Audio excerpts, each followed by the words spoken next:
Deductions of capital gains. Section 54 में residential house का ही cell हो रहा हो और 1 और 2 रेजिडेंशियल हाउस इन इंडिया का परचेज। फिर 54B एग्रीकल्चर लैंड का सेल और एग्रीकल्चर लैंड का purchase. 54D land and building from industry का सेल और land and building from industry का परचेज।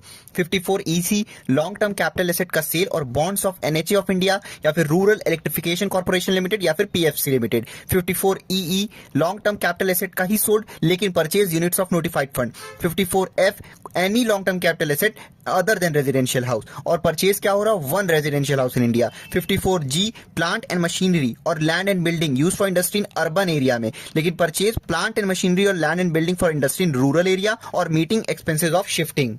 54GA यहाँ पे सेल क्या होगा जो 54G में हो रहा है, और परचेज प्लांट एंड मशीनरी और land and building for industrial undertaking in special economic zones और meeting expenses of shifting. 54GB residential property का सोल्ड और इक्विटी शेयर्स का परचेज।